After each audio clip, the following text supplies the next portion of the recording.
Hey there. Today we're going to talk about a skill that might just be the most important one you can learn for protecting your focus and, actually getting things done. We're talking about the power of strategic refusal. So, does this sound familiar? Your day feels like you're just constantly fending off messages, emails, people popping by your desk, all asking for your time. If you feel like you're drowning in a sea of everybody else's priorities, trust me, you are so not alone. So why does this happen? Well, it's something we can call the yes trap. It's that little voice in our head, that default setting we have, that makes us want to be helpful. And because of it, every single little request that comes our way feels like it's urgent and needs a yes right now. And it all starts so innocently, right? You're completely in the zone, deep in your work, and then a little message pops up. Got a minute? It seems totally harmless, but really, it's the first tiny crack in your focus. Then, of course, that's followed up with a classic, just a quick question. And we all know how this goes, don't we? There is almost never a truly quick question. It's the ultimate bait and switch. And just like that, before you even know what's happened, your entire session of focused work is just gone. It's been completely derailed by a whole series of could you just tasks that one by one have basically hijacked your entire day. And this really gets to the heart of it. Tony Blair put it perfectly, saying yes is easy. It's the default. The real skill, the true art of leading yourself and your own priorities, is all about learning how to say no. Okay, so how do we escape this yes trap?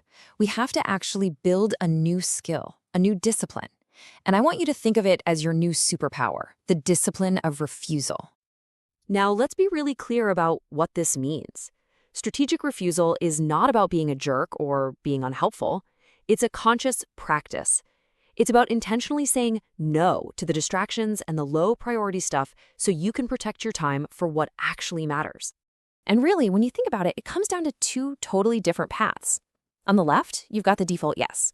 That road leads to you being reactive, feeling overwhelmed, and seeing your real progress just stall. But that path on the right, the strategic no, that's where you're proactive, you're focused, and you are actually moving towards your goals. All right, so the theory is great, but how do we actually do this? How do we put this into practice without feeling bad about it? Let's walk through a simple, totally polite framework that you can start using literally today. It really just breaks down into 3 easy steps. First, acknowledge and validate. Just show you heard them. Say something like, hey, thanks so much for thinking of me for this.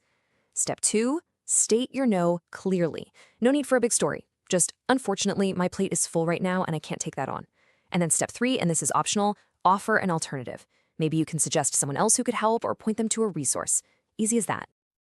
And this right here is probably the most important mindset shift you need to make. Saying no isn't about rejecting the person who's asking. It's about respecting yourself. It's about having self-respect for your own time and for the priorities you've already committed to. So when you actually start doing this, when you make it a habit, what's the payoff? What do you really gain?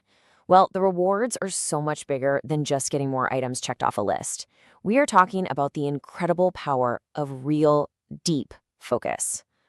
First off, you protect your most valuable, non-renewable asset, your time. You'll also find you dramatically reduce your stress levels and can actually prevent burnout. You finally carve out that space you need for deep, meaningful work. And the result of all that?